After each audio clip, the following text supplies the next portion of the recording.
Mavzumuz har kim ham mamlakat boshqarolmas deb nomlanadi.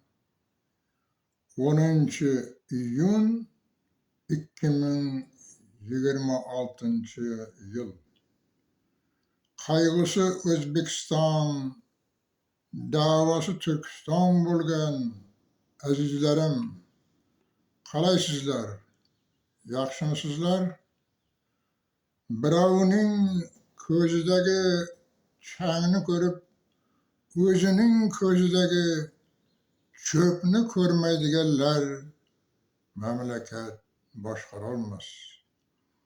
To'g'rini 9 mahallaga sig'dirmay, o'g'rini ko'tar qiladiganlar mamlakat boshqarolmas.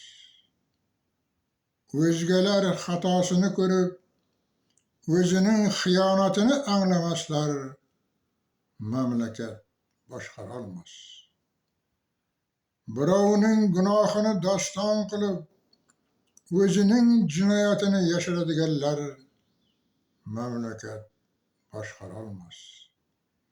Yurtsevarlarni yurtdan badarg'a qilib, yurtfurushlarga amal beradiganlar mamlakat boshqarolmas.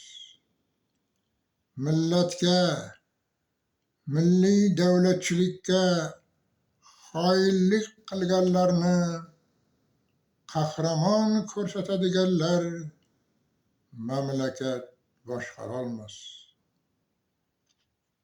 Mamlakat boyliklarini talon qilib, byudjetni tog'day o'maradiganlar mamlakat boshqarolmas. Ilmli, zehniyatli, aqli, shuuri joydalarni oyoq osti qilib, ilm desa, kitob desa, labiga uchuq toshadigan nodonlar mamlakat boshqarolmas.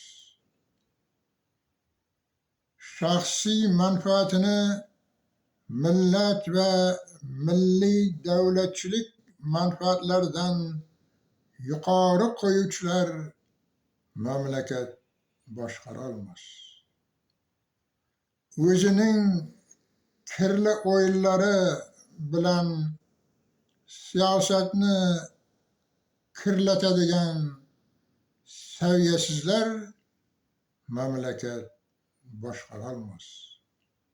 Xullas, uzun gapning qisqasi, o'z xalqini qashshoqlashtirish, davlat g'azinasini o'marish, milliy davlatchilikni zaiflashtirish evaziga boyigan qatlam millat elitasi bo'lolmagani kabi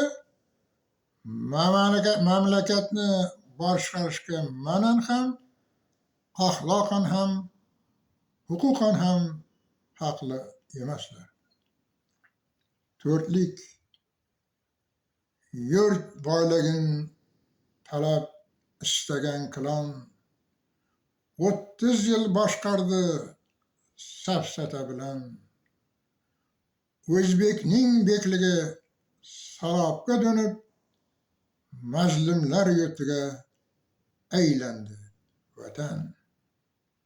Bugunga shular Turkiston ittifoqini qurish va uning ravnaqini ko'rish barchamizga nasib etsin. Ko'rishguncha xayr.